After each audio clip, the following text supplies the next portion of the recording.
Chicago has a problem, not a small one. The city owes its police officers and firefighters $36 billion in retirement benefits it cannot currently afford. Police and fire pension funds are only 23% funded. And in August 2025, Illinois lawmakers made it worse. A new state law added $11 billion more to Chicago's pension burden over the next 30 years. So in 2022, Chicago made a bet. A $1.7 billion casino at 777 West Chicago Avenue that would generate enough gambling revenue to help fund those pensions for generations. It was supposed to be open by now. It is not. And this is the story of one of the most extraordinary construction bets in American history. To understand this project, you have to understand what Chicago is actually trying to solve. $36 billion. That is the size of the hole Chicago's 4 pension funds are carrying today. Police and fire pensions, the funds for the people who protect Chicago every day, are less than a quarter funded. Tax increases are politically toxic. Budget cuts are not enough. In 2026, Mayor Brandon Johnson's budget actually reduced advance pension payments from $238 million to $120 million. The city cannot keep up with what it owes. So Chicago decided to try something bold. Build a casino. Not for entertainment, not for tourism. As a direct financial lifeline for the city's most desperate obligation, Bally's Corporation, a global gaming company, would finance, build, and operate Chicago's first full-scale casino resort. The city would receive a cut of every dollar gambled, and the pension crisis would finally have a plan.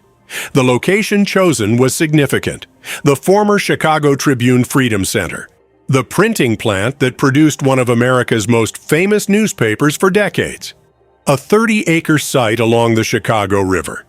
But there is a twist most people do not know. Bally's was born in Chicago. In 1932, as a pinball manufacturer on Erie Street, it gave the world Pac-Man. It built 6 Flags. It went broke. It got bought. And now, nearly a century later, it has come home. To build a casino on the bones of a newspaper, in a city that once banned its slot machines. The address, 777 West Chicago Avenue, a number associated with luck, in a project that has run out of it. Demolition began. Steel started rising. But even from the earliest days, this project refused to go smoothly. In December 2024, a demolition wall collapse sent cascades of debris crashing directly into the Chicago River. No fines were issued, but it cost weeks of construction time. Then came the headline nobody expected. The waste hauler on site was D&P Construction, a company the FBI had connected to John No-Nose DeFranzo and his brother Peter, reputed leaders of the Chicago outfit. 2 decades earlier, D&P's presence at a proposed casino in Rosemont helped kill the entire project.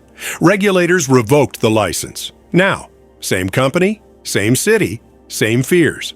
Illinois law is clear. Casinos can lose their licenses for associating with persons of notorious reputation. The Illinois Gaming Board issued a stop work order. Construction halted for 2 weeks. Bally's terminated the contractor and cooperated with regulators. But more time was lost, and a project already running late fell further behind. To bridge the gap while the permanent casino was being built, Bally's opened a temporary casino at the Medina Temple, a historic Moorish revival building in River North, a former Shriners meeting hall, now filled with slot machines. The contrast is not subtle, but the numbers the temporary casino produced revealed something critical. It generated just $15.28 million in city gaming tax revenue in 2025, a fraction of what was projected. And Bally's Chicago itself, the legal entity behind the project, reported a net loss of $238 million for 2025. That is not a project waiting to open. That is a project burning through cash before a single permanent slot machine has been switched on. And there is a deadline. State law says the permanent casino must open by September 2026, or Bally's risks losing its temporary operating license. The company is now asking Illinois lawmakers for a one-year extension. A bill has been filed. The clock is ticking. And there is a complication Bally's did not anticipate. While the permanent casino was rising, Illinois was considering allowing video gambling terminals across the city. Thousands of small gambling machines in bars, restaurants, and stores. Bally's ran the numbers and delivered a stark warning.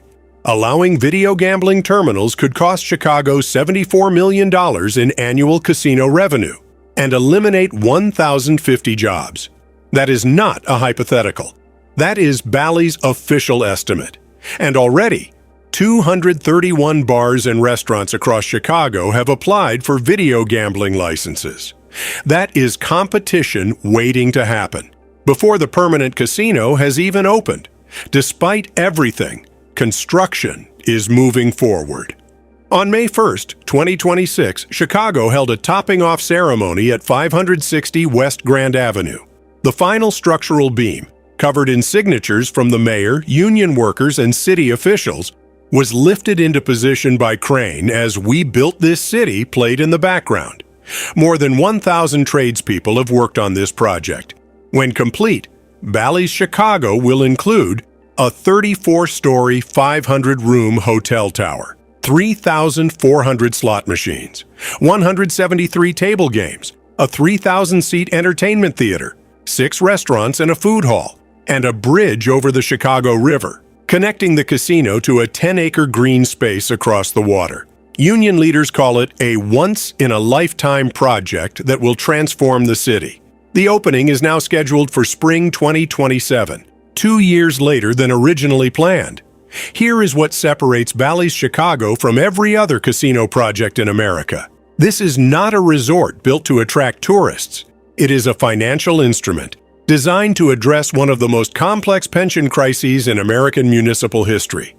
The police officers and firefighters who spent careers protecting Chicago were promised a retirement. That promise, at least in part, now depends on this building performing, on gamblers choosing a riverfront destination over the bar around the corner, on a company that lost $238 million before opening day becoming profitable once the permanent doors open, on a city that reduced its own pension payments in 2026, finding a way to catch up through gambling revenue.